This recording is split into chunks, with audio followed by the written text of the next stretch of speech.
No, it's just that I stick with this story.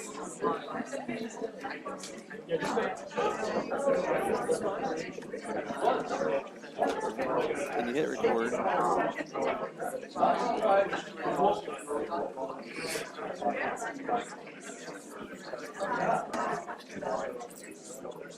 Oh well, we'll just see how it goes. Yeah. I think we're meant to begin now. All right.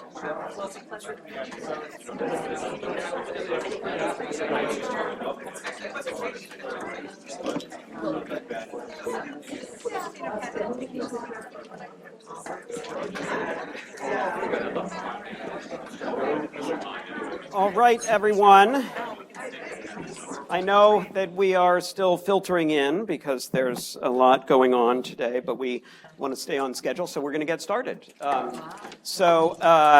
We are recording this using the camera equipment in here. We hope that's the reason that we're using the microphone so that the audio is captured as well. I ordinarily would not want to use a microphone in a room this size. I hope it doesn't make it feel too impersonal because we're hoping that there's something of a conversational tone for this whole presentation. So welcome to Blood on the Snow, discovering the history of the Boston Massacre through site-specific theater. This is going to be, as I said, a little bit of a conversational session rather than just a straightforward lecture, and there are two of us, so that makes it easier to have a conversation. So let me just introduce myself. I'm Nat Sheidley. I am the historian for the Bostonian Society, which is the organization that cares for and interprets the old State House. There were so many Natick people who introduced themselves at the shout-out at the beginning that I felt like I should also just add that I'm a member of the board of trustees for the Natick Historical Society, and I'm also on the Natick Historical Commission, so go Natick. I'm going to let my friend Patrick introduce himself. Cool. I'm Patrick Gabridge. I'm the playwright who wrote Blood on the Snow with the Bostonian Society, and I would work in a lot of different theaters, and I do a lot of different historical and site-specific work in addition to lots of other theater stuff all around Boston. And I live in Medford, and there were Medford people here. This is true. Okay, so the focus for today is this project that we worked on and are still working on that premiered. It's a theatrical project, a work of site-specific theater that Patrick wrote and that we mounted in the council chamber of the old State House last May.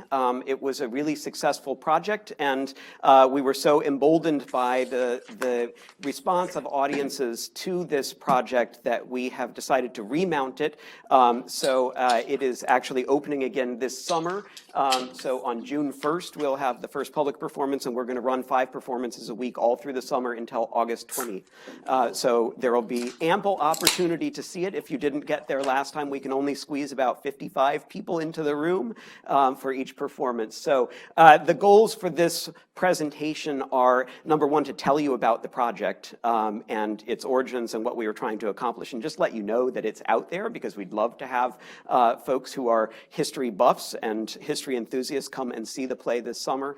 Number two, to tell you a little bit about the unique challenges that come with mounting a work of theater that interprets a historical event. So really, we'll talk more about this, but there's some interesting creative tension between the issues around historical accuracy and the reporting of facts as they were at the time, and the challenges of telling the human story, the human experience of living through events in the past. So we want to talk a lot about that.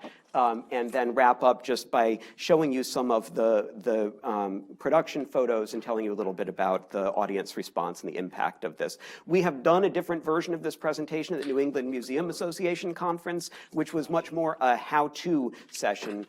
So we're prepared to talk to you if you're interested in thinking about how to do site-specific theater at your historic site or a museum that you know and love. We certainly can answer how-to questions, but this is really not going to be a presentation in which we walk you through the steps that led to mounting a production. How do you develop a theatrical production that explores history?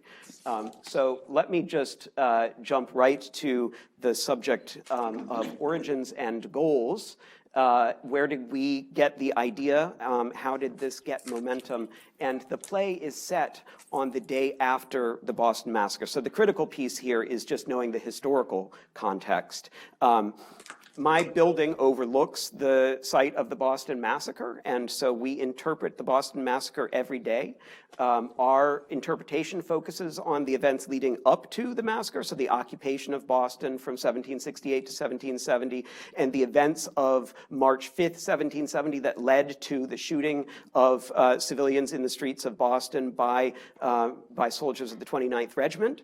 And we also talk quite a bit about the trial of the soldiers that happened later that fall of 1770. We tend not to spend a lot of time talking about what happened on March 6th, 1770. But this guy here right in the middle, some of you may recognize, Samuel Adams. This is the famous Copley painting of Samuel Adams. Some of you may know he's portrayed in the council chamber of the townhouse, now the old State House, on the day after the Boston Massacre, when the town sent a delegation to meet with Lieutenant Governor Thomas Hutchinson, who was the acting royal governor at the time, and with military commanders, British military commanders, to talk about the presence of the troops and demand that the troops be withdrawn from Boston that had occupied the town for a year and a half at that point. So there's this critically pivotal moment that we realized we weren't really interpreting in our space. The other point of origin is this thing that's going on over here. And that, as many of you will know, is a photograph from the tragic bombing of the Boston Marathon that happened in 2013. And it was really that got Pat and I started talking about this project. I was very struck by the resonance between this eruption of unexpected violence in our city in the present moment and the eruption of violence that had happened in 1770. And it made me think about how we're telling that story. And so much of the emotion that came out throughout our metropolitan area in the aftermath of the bombing in 2013, the grief, the sense of coming together, the sense of the whole world hanging in the balance, and we don't quite know how to put it back together again, but we're going to work together to do that. All that stuff was missing from the way that we were telling this story. What did it feel like to be in Boston in the aftermath of the Boston Massacre? How did it hit people? How did it change the way that they looked at their everyday lives? And how did they start to put the world back together again? So it struck us that there was this great opportunity to bring something from the past into really urgent and meaningful conversation with an issue that really matters to all of us today. And that was the start of this project. It didn't end up unfolding in exactly the way that I had anticipated, but that's really the initial concept came from this moment. We need to tell the human story. What did it feel like to live through this event and do a better job of that? And theater seemed like one really, really powerful way of doing that. And it was easy to think about theater because we had just opened this exhibition in the old State House in the late fall and really the early winter of 2014. This is the council chamber of the townhouse. This window right here looks out on the place where the Boston Massacre happened. And that balcony just outside the window is where Governor Hutchinson stood on the night of March 5th, 1770, and pled with the people of Boston to return to their homes rather than continuing the fight with the soldiers. And this is the room where Samuel Adams came and argued the day after the Boston Massacre with the council and with Lieutenant Governor Hutchinson over the presence of the troops. And we had just transformed this room, which previously had been a sort of black box museum gallery space with no clues about how it had been used in the 18th century. We had just changed it into this 18th century historic interior. This is all reproduction furniture, though. painstakingly built for us by faculty at the North Bennett Street School. So it actually could be used. We had lost the original furnishings, so we worked very hard to reconstruct what we understood the furniture in that room to be and to recover the appearance of it based on people's recollections of what the space looked like at the time of the American Revolution. So we already had a set, and we knew that we were trying in this space to provide people with a transporting experience of the past, but we were missing the people. And so we now had a story that we wanted to tell and a space in which to tell that story. So it seemed like a really great synergy of circumstances here. So just quickly, and I'm going to run through these really fast, but just to call out for you what the project goals were as we began the work on this. Number one was just to inspire our audiences by giving that sense that they were standing as they entered the council chamber or as they sat in the council chamber in a place that was of vital importance, where an incredibly important historic event had happened, so that they could feel themselves to be transported back in time and feel like they're standing in this magical place. To increase people's understanding of the Boston Massacre, this day after the Boston Massacre is perhaps the least known of the pivotal turning points that deliver the colonies to independence, because in many ways the lessons learned in the argument that happened in this room the day after the Boston Massacre set the mold for the way in which the colonies and officials in the ministry would argue and break the empire after the Boston Tea Party just a few years later. So this is an important place where a crisis was resolved, but it created the conditions for the next crisis not to be resolved successfully.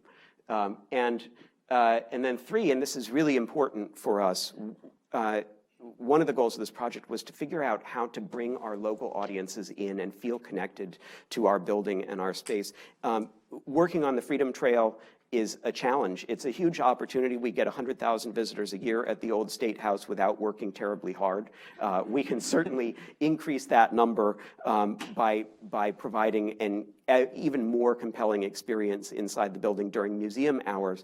But it's really hard to convince people in Boston that the Freedom Trail sites are anything other than tourist stops, and to feel like there's something to offer to our local audiences. And we felt like mounting a really serious work of theater in this space would give us a way to invite our local audiences in and talk with them about the work that the Bostonian Society does and the value of this particular historic site, and to begin to cultivate a sense of ownership on the part of Bostonians over this building, which has an exterior that everyone knows and feels is an icon of Boston, but has a whole lot more to it that a lot of people in Boston and the surrounding towns don't know a lot about. So those were the goals.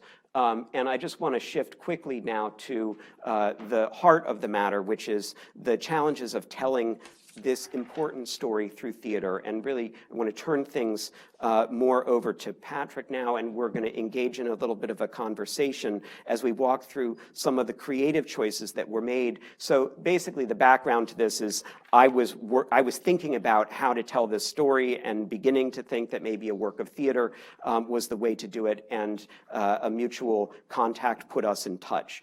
Patrick had done a lot of site-specific work, a lot of historical theater, and so it was a really great thing to be put in touch with him, and also he's a fantastic collaborator. So it really was a partnership developing this story. And again, I just want to remind everyone that the thread that's going to run through this conversation is this piece about the different kinds of truths that we are wrestling with when we make meaning around the past. I think it's easy for us as historians to really bear down on the first side of this, on accuracy. We want to go into the archives. We want to know what actually happened. We want to dispel the myths like John Bell was doing in the session just before this one. We want to make sure that we get the story right. And we remain committed to getting the story right. But sometimes the other piece is harder to know how to do, and that is the recovering for people the meanings that folks who lived through this history and made the history attached to the experience that they were having. What did it feel like to navigate this moment? How did people understand what they were doing? And when you're trying to tell that story in a creative way to a 21st century audience, you're engaged in a work of translation.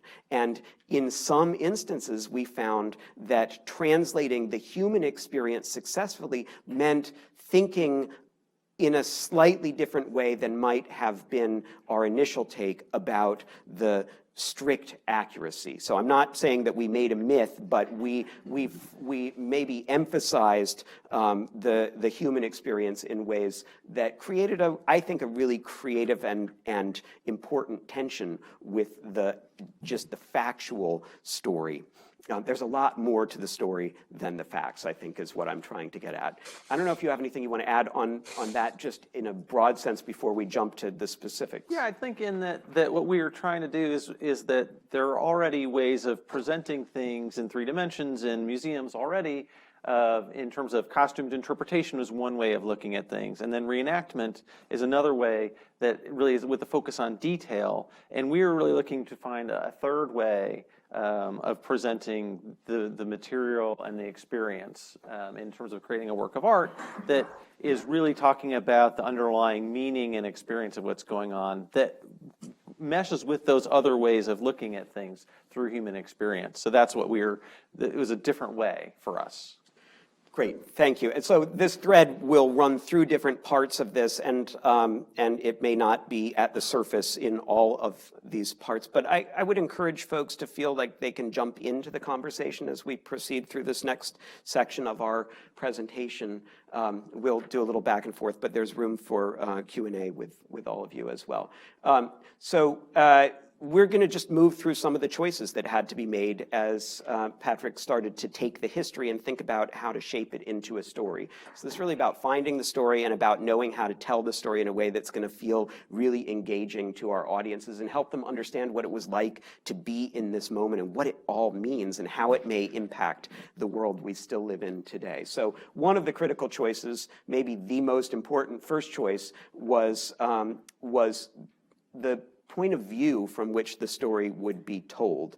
And probably the easiest choice might have been to tell the story from the perspective of these 2 gentlemen, John Hancock looking very fancy, and Samuel Adams over here looking a little bit more determined. But there were other choices, and the one that we were most interested in was the perspective of this gentleman, Thomas Hutchinson, who is, as many of you will know, traditionally cast as the villain of the entire story of revolutionary Boston. And we were interested in what would happen if you framed the play with him as not quite the villain that everyone expects, and as a somewhat sympathetic character. Oh, so, I think he's jump extremely right sympathetic. Well, I was really intrigued by the challenge when that came to me, and you had already had your eye on Hutchinson right away. I mean, we were definitely making choices on whose point of view this was going to be, but for me, the challenge of saying, oh, well, this is an American museum that's going to take the side or show us this from kind of the loyalist point of view was just really felt subversive in a really interesting and odd way to take on. And it turns out he was in a really difficult position at that time. And he's such an interesting character because he's not as portrayed as this kind of ultra-loyalist Englishman at all, and that he was so American. Multi-generation American, tracing his roots all the way back to Anne Hutchinson, with a deep, deep rootedness and investment in Massachusetts. I mean, he had written the comprehensive history on the colony of Massachusetts. So he was a guy who really loved this place, but he also believed in a sense of order. And that was being challenged at the very strongest ways by what had just happened outside his door. So he's a character, right away, you're like, oh, wow, this guy is really in trouble. And so he was a good person to write a play about. Yeah, and the story's really, I mean, on that day, the story's really about the decision he has to make. Yeah. And so this was part of the discovery that we made as we started talking about this, I thought the play was really a story about crisis management or putting a world that's been turned upside down back together again. And looking at the story, and Patrick got up to speed on the actual history and the primary sources so quickly, but quickly saw that really it's a story about decision-making. And it's a story about Hutchinson. So the town comes in and says, withdraw the troops. And Hutchinson says, I can't. I'm the civilian authority. I'm not the military commander. And the commander-in-chief in Boston says, yeah, I can't really make that call either. We need to get orders from Gage, who's in New York. It's going to take 2 weeks to get word there and back and get those orders. And the town says, you know, we think the countryside militias are arming. And in fact, there's a rumor going around Boston that 10,000 people are going to march on Boston under arms. I mean, nobody knows, right? We know now.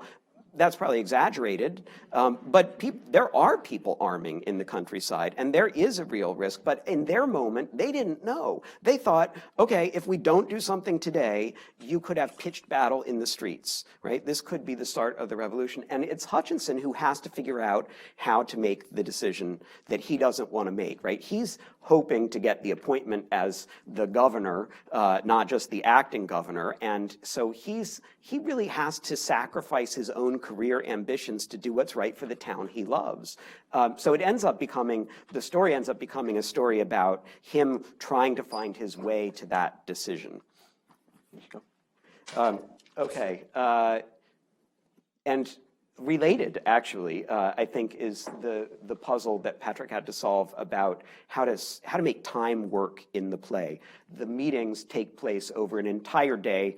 We were not going to ask people to sit in the council chamber. We had uncomfortable chairs. So it's not an 8-hour-long play with people coming and going. Yeah, so we had a lot of questions. So time is the first thing. Oh, I'm sorry. No, that's good. But so we got to figure out, like, what is the time frame that we can tell this in? And we settle on an hour. So we think people could probably handle those chairs for maybe an hour. That's all their butts can take. So that makes me really have to focus, like, what's the critical hour? And I've also done enough site-specific work that there are some things that we're trying to figure out, and that's that kind of my first rule of site-specific work is don't fight the room. So, you know, if you're doing a play set in a parking lot, don't do it at a beach.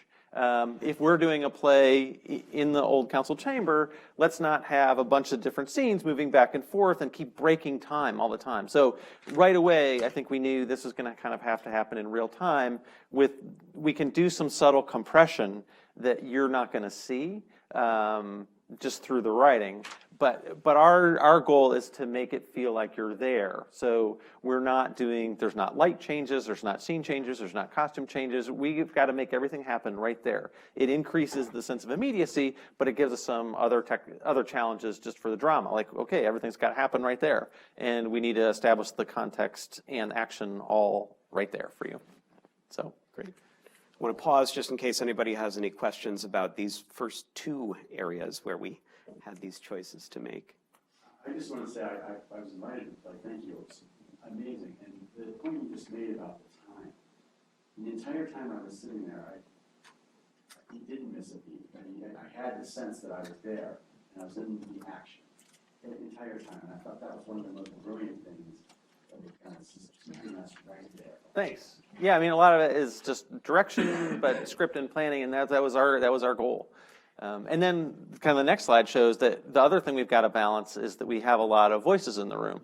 So yes. we have a cast of 10, which is a lot. And, you know, the room is not huge, so we can fit so many people in. But again, we're already starting to make choices in that in the historical event, there were many more people in the room. So there are council members that we had to leave out. All these people were there that didn't get to be there. We would have loved to have Joseph Warren in there. Bowdoin, Joseph Warren, Thomas Hubbard, a member of the council, Benjamin Caldwell, who was the commander of the British naval forces stationed in Boston at that time. They were all in the room, and there were others too. Right.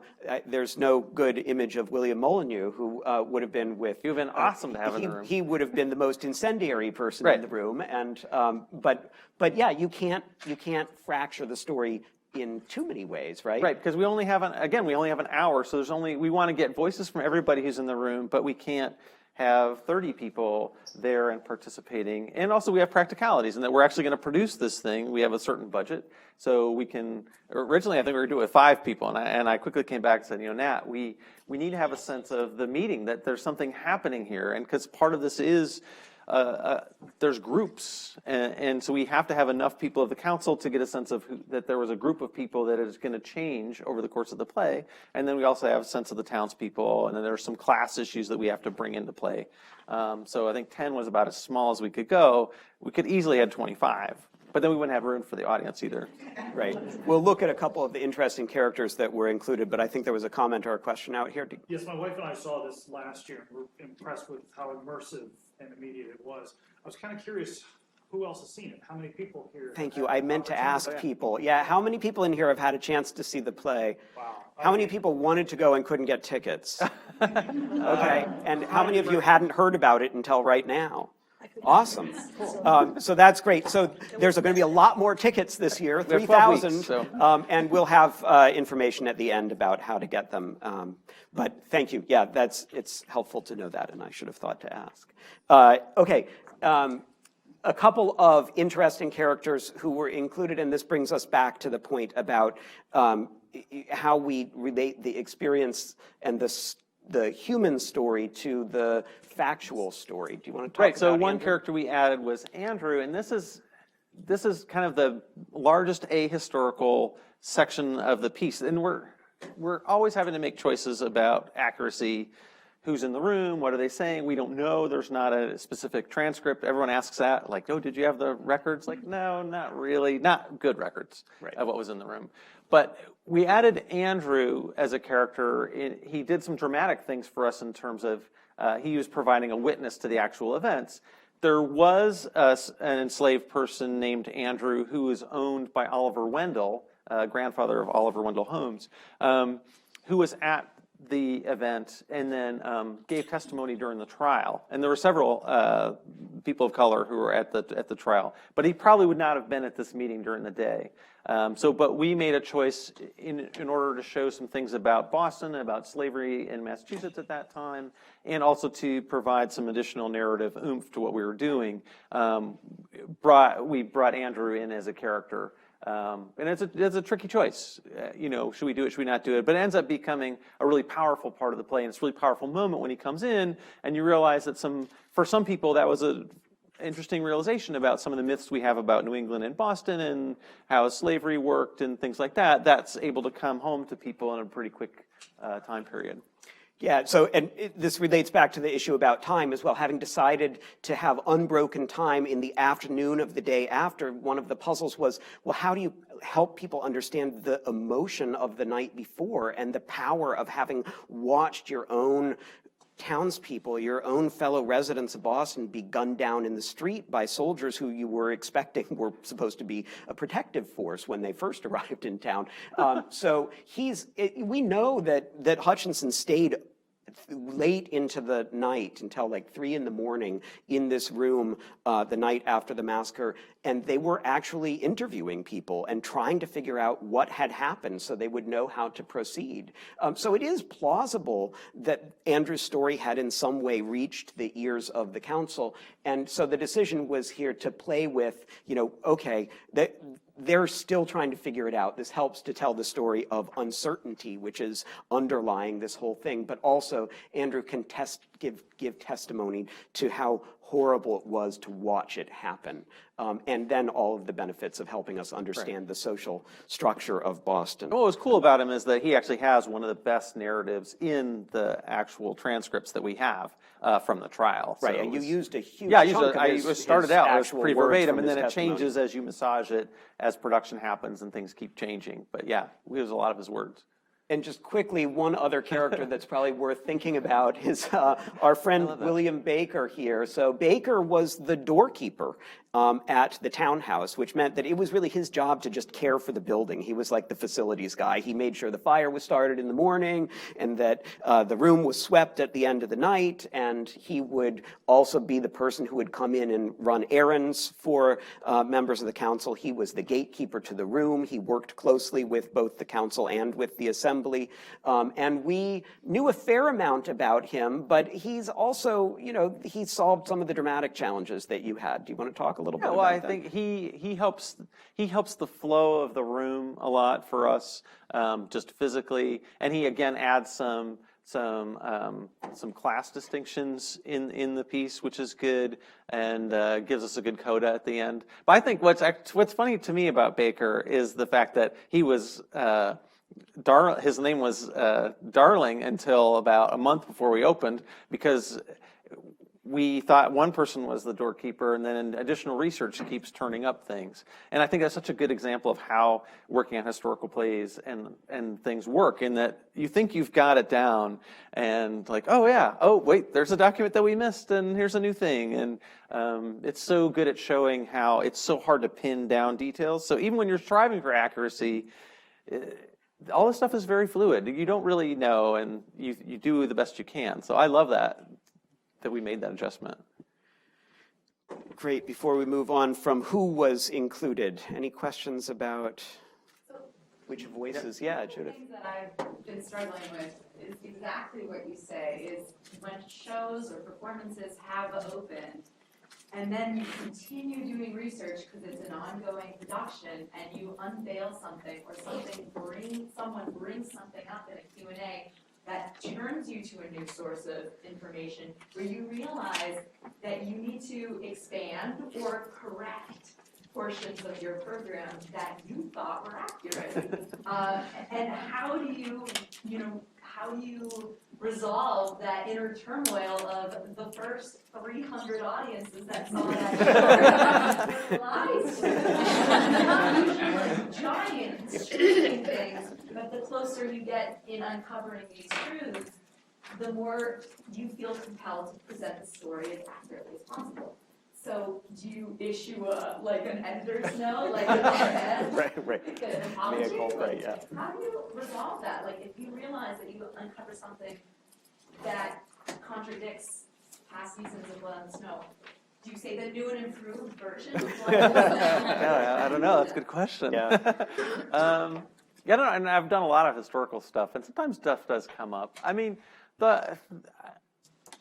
I think we would maybe make a change. It depends. Sometimes we won't, though, because it's just, this is the work of art that we have that we created based on what we knew when we created it.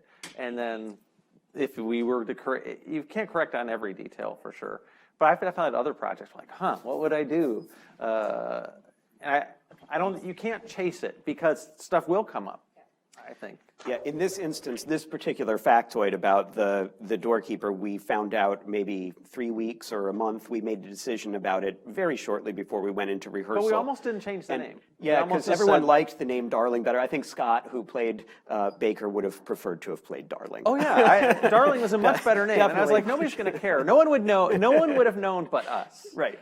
And I was like, well, we've been trying to get everything else right that we can. Let's do this. That's right. So that kind of, but we didn't change. We just changed his name. We didn't change details. So the other thing is that portraying this person, so many of the members of the council and even the delegation from the town represent the town's upper class. They're of the better sort, and bringing Baker in here gave us a chance to show people a little bit about the highly stratified world that Bostonians lived in during the 18th century.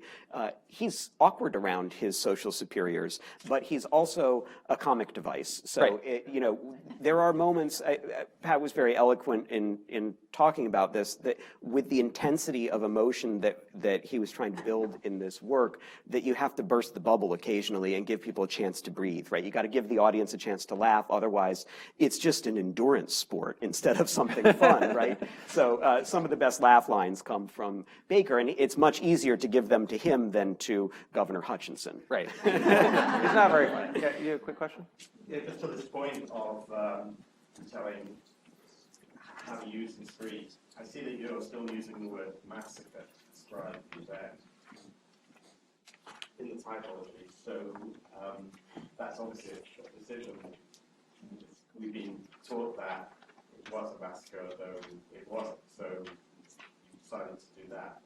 How do you decide to not change that, get a new public to understand it in a new way?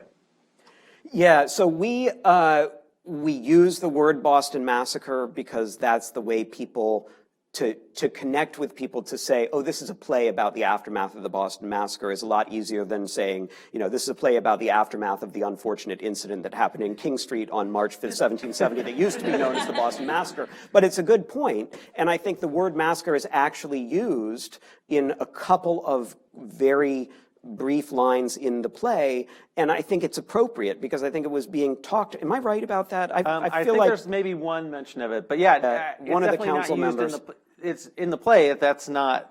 That may be a word that's put out there as a possibility of how do we describe this, but definitely in this event, they don't know how to describe it. They don't know what to call it, and it definitely has not been labeled yet. I mean, that's propaganda that's coming down the road, but it hasn't happened yet in our event because it's very, very fresh. Right. And I think people who have seen the play and walk out the door will come out with a much more nuanced understanding of the events, of the history. So whatever we call it, we've given people a sense of the complexity of the event. Yeah. Isn't there a general principle at work here that applies to religion as well as history? Never let the facts get in the way of a good story. Well, yes, but I think it's fair to put it that way. We were true to the facts at almost every step, but where a compromise could be made in order to create a more powerful telling that didn't stray far from the facts, like putting Andrew there the day after the Boston Massacre instead of when his deposition was collected 2 weeks later, or when the testimony was given in the trial. Some allowances were made. It's clearer in some of the other elements here. I'm just going to skip over space. Yeah, no, because we're running out of time. So yeah, so design choices. Most of the people in this room probably would have been wigged. And in fact, we only had 3 wigs in the play for a cast of 10. And they're there to tell something of the story. So here's Dalrymple in full uniform, and he's the most proper person in the room in some ways. And one of the wigs is on the head of Samuel Dexter, a member of the council from Dedham, who comes riding in the middle of the meeting, and he's got the dust of the road on him, and he's trying to get his wig on his head because he's just been racing on his horse, and he knows he should be wearing it, and he takes it off when he sees that most people in the room aren't wearing it. And there were reasons for not putting wigs on everyone's head, and I wonder if you right. I can mean, just tell us a there's little bit about practical that. reasons in that wigs are really expensive, but there's actually a better reason, and that's that wigs are distancing to a modern audience, and that's actually one of the big questions that we have to deal with in terms of accuracy, and that's how people speak. And my goal in writing historical plays has to do a lot that my job, I see it, is to write dialogue that fits into our modern ear. And I've talked to Nat about this. We talked about this earlier. I said, I can make this sound as old-timey as you want, and I can make us sound really smart, like we know what they would have talked like, but it'll be a terrible play because no one will be able to understand what they're saying, and it'll be just really annoying to listen to for an hour. What we need is dialogue that feels like it happened a long time ago, but is so comfortable in our ear that we just go along with it and we have a sense of the time and has a real flow to it. So it feels like they're real people to us. And that's just it's something that comes with practice, I would say, as a writer, of trying to understand that balance. And there's all different kinds of ways that you can do it. And like I said, I didn't need to show people, oh, this is a trick I can do about how we can say these and thous or whatever. It wouldn't have been appropriate anyway, but there's ways we could make it sound that way. And so that's a big choice that we needed to make. Yeah, and I would say there was no issue that caused more hand-wringing on the part of the scholarly advisors who were affiliated with this project than did it sound the way that people would use language in the 18th century, right? So if you spend a lot of time, and for all the history buffs in this room, you may have the experience when you see the play. If you read a lot of 18th century documents, you know what's appropriate phrasing and what's not for the time period. But for most of the people who come to see the play, they're not aware, and as Pat's saying, we want them to feel like this is something that happened a long time ago, but we also want them to feel like, heck, this could be the world I live in today. This doesn't feel like it's 250 years ago. This feels like something that I see in the world around me. This is a public history project, and it's about the conversation between past and present. And I think the discussions that we had every night after the performance, we did a 30-minute talkback or 20-minute talkback where we allowed the audience to sound off on what they felt about the story and what sense they made of it. And people were connecting it to issues today, to Ferguson, to American occupations of places in the Middle East. I mean, people were making those connections, and I think these choices not to distance the cast from us and make them seem like quaint historical figures that are mired in this distant moment in the past was really where that came from. We're trying to make something alive, not a diorama, is the key. Right. Yes, with respect to this, what can you tell us of the accents both you chose to use and what you know of the accents of the period? We can talk quickly about that because we should phase through. Yep. We got like 5 minutes. We have a great resource at the Bostonian Society who had some. It turns out that the accent of that day was not actually that different from our present day speak, which is really interesting. And even the British didn't speak that differently from us yet, because there are accents that are going to be formed, but they come later. So that throws some people off, but actually it was very close to that. And then there was just a few weird pronunciations that we tried, and it sounded so put on that we couldn't do it. So we except we have a Scottish accent. The one exception to that is that Mr. Dalrymple, who is supposed to feel like he's not from us, right? Here's the British officer. He's actually a Scotsman, and so Dalrymple spoke with a Scottish accent, or as close as our actor could get. But yeah, we did puzzle over this for a long time, and our director, Courtney O'Connor, in consultation with Pat, made the decision not to force people into a dialect that sounds a little bit distant. So I think that helped. But again, it may violate some expectations that people may have of it feeling old-timey. Right. Okay, I'm just going to race through some production photos.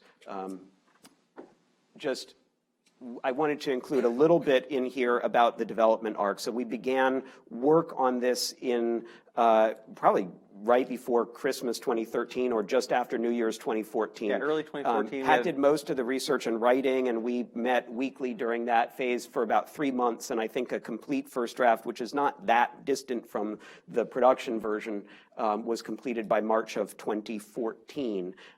And then there was a lot of fundraising. It's actually quite expensive to mount a really professional work of theater like the one that we did with, half of the cast are members of the Actors Equity Association, which they're among the most talented actors in our area, and that was important to us to tell the story the right way, but it means that we had to raise a lot of money. We were trying to get the word out about this by doing cuttings, by sharing little scenes from the play with the public. Which you can come see that cutting tomorrow. That's the exact cutting that we're presenting tomorrow at the Old State House at 11. We workshopped the script, so the actors did table reading of it for several days leading up to the March 6th anniversary of the events that the play portrays last year. And then we presented a complete table reading for an audience and got feedback. And that was really the biggest chunk of revision that had to happen on the script, took place during that period. And then, and you can see Pat was there for Hard that, work. listening. It's a lot of rehearsals. It was exciting for me as a historian rather than a theater person to see how all this takes place. Yeah, I think keeping that development process, if this is something you want to try at your historical site, and either Nat or I'd be very happy to talk to you about how that works or how you can find writers. I love to work on stuff, but I mean, that process is really important, that there is kind of an iterative process that needs to be part of it when you're planning this. It's not like just you're going to write it and you're going to put it up. There's some development that needs to happen along the way. Some learning. Then just a few production photos to give you a sense of what the play is like, what the arc of the... Yeah, and kind of the cool thing is you can see here, like how close the audience is to what's going on. I mean, they're almost in your lap, but it's not audience interactive, so we're not pulling people up or anything, so you can feel safe. If you really hate that kind of theater, you don't have to worry about it. You are safe there, but they are standing right there. You can reach out and touch them if you wanted to. Nobody has done that, so that's fantastic. Yeah. So, any more questions about what we did, or why, or how, or? Well, just a little final comment for me is what I love is that this is really a rebirth or renaissance of sort of a parlor play type of theory where you take, say, Pacific Theater and you put it on for an intimate audience and they're sitting in your space and in your face and making them a part of it. So I just want to say congratulations for that worked very well throughout the 1800s. Great. And the Thank you. neat thing about this is the room really ends up feeling like a character in this play. I mean, we were really surprised even by what an impact it had. Yeah, I pulled a couple of the comments from the evaluations that we got from the audience just to indicate that this, I think it's probably the most successful public history project I've been involved with in 6 years at the Old State House. It made that connection between past and present for people in exactly the way that we're always seeking to do. And people felt really, really moved to be in this room and see the history that happened in that room portrayed. So I would encourage you, if you work at a historic site or love a historic site, to try to get a project like this off the ground at your favorite historic site. It really has a huge impact. And then just finally, contact information for both of us. And also tickets you can get if you go to bostonhistory.org, tickets to the play, or you can go to bloodonthesnow.com. And then if you are interested in coming to tomorrow's cutting to see it, it's going to be a 1-hour program starting at 11 with about a 7-minute cutting from the play performed by 3 of our actors. And you can register for that by going to bostonhistory.org/events/history camp. Matt, Yes. we are doing the tour at 9 a.m. and we're going to deliver people to Yay! you. All right, excellent. Okay, thank you very much, everyone.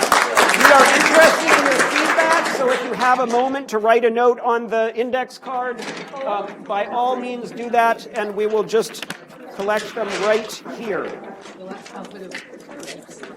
Oh, thank you. Good, excellent. I would, if you have the chance to come to the Wonderful. Patrick will still be here. I'm not able to stay until the very end today, but maybe we can, yeah. Excellent. So the envelope is over there. If you have comments, please put them up there.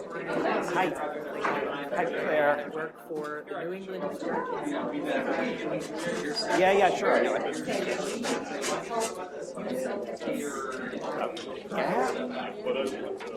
We would love to have a conversation about that. Hi. Yeah, I remember, Sarah. It's nice to see you. Thank you for coming. Thank you very much. Hi, Abby. Good to see you. Thanks for coming. Hey, Jim, I got to get out of your way, right? I'll do so. I will. Yeah, do so. And I do have the card. Yes, and we would be glad to cross promote. Yeah. Super. Thank you. Thanks. I got it. Let me just get out of this so that Jim can get set up. Oh, yep. Stop. Right.